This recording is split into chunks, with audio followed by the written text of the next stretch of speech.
Hey guys, how's it going? As you can see, the car is not parked where it normally is in the garage.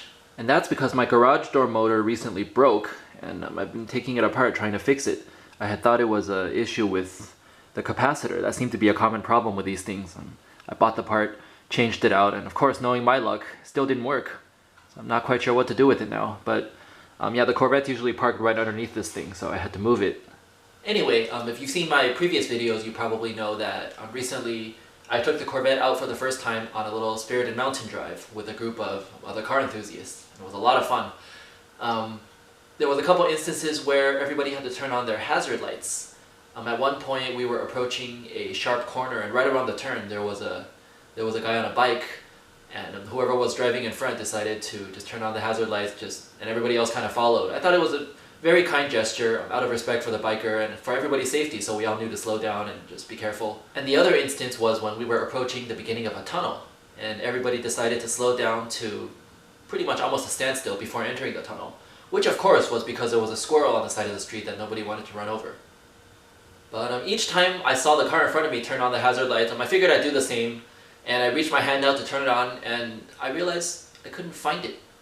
I couldn't figure out how to turn on my hazard lights. And the guy driving behind me probably thought I was a complete jerk for not being willing to extend such a simple courtesy. So for the rest of the drive down the mountain, my head was kind of just going back and forth between staying focused on the road and trying to figure out where the stupid hazard lights are. And by the time I reached the bottom of the mountain, I still didn't find it. And it wasn't until after I got home, several days later, when I decided to take some time to sit in the car and look at every single button and every single corner of the interior, that I finally figured out where the hazard light switch is. And I felt like a complete idiot, of course, but I did some research afterwards on the forums and on Google and realized, I'm not alone. There's actually a lot of C4 owners who don't know where their hazard light switch is. Well, I have the day off work today, and it's raining outside, so the car's not going anywhere. I still don't know what to do with this stupid garage door, so I figured I'd just make another random car video to answer a very important question. Where in the name of Zora is the hazard light switch on a C4 Corvette? Alright, so let's come take a look. Here's the interior. These are all the little center console buttons. This is probably where most people would intuitively begin to take a look for the hazard light switch, but it's not here. The switch is actually over here, hiding behind the steering wheel, right underneath where you'd put the key in. I just grabbed the light, so it's a lot easier to see. It's right over here, underneath where you'd put the key. So from the driver's seat, you'd pretty much literally not be able to see it at all. It's completely hidden. Not very smart how they designed it. And not only is it in a weird place, but operating it is a little bit strange too. Usually the hazard light is just a button. You push it once to turn it on, you push it again to turn it off. In this case, it's... Let me see if I can reach my hand around. It is a button where you push...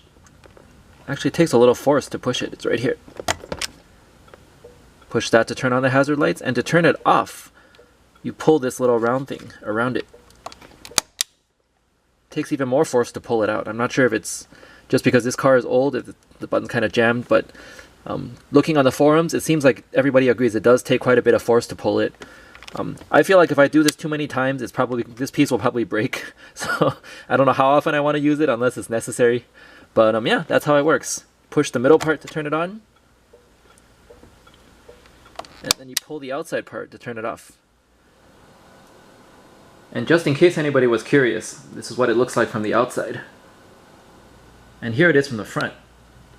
Not that it's really a big deal or anything, but isn't this just a really fun car to look at? Now, in basically any other car I've driven, the hazard light switch would be usually somewhere on right here on the center console. Usually it's a big button, somewhere that's very easy to see or very easy to press. And a lot of times it would be marked with a big red triangle or something like that to let you know where it is. And this is really important because most of the time when you need to use your hazard light, it's probably a situation where you don't have a lot of time to react.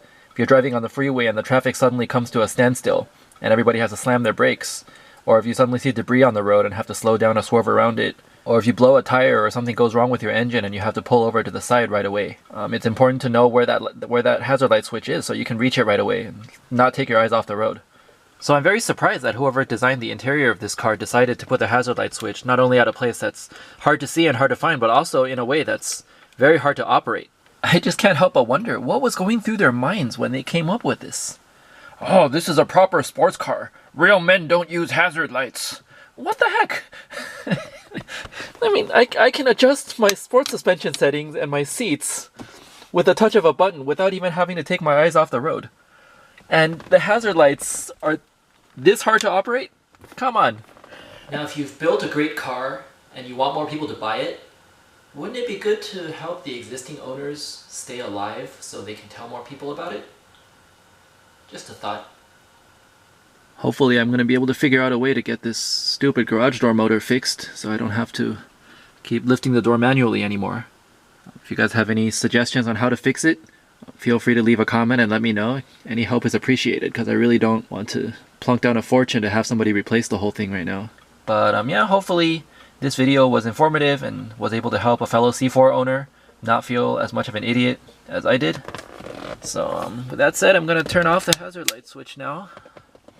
See you guys next time.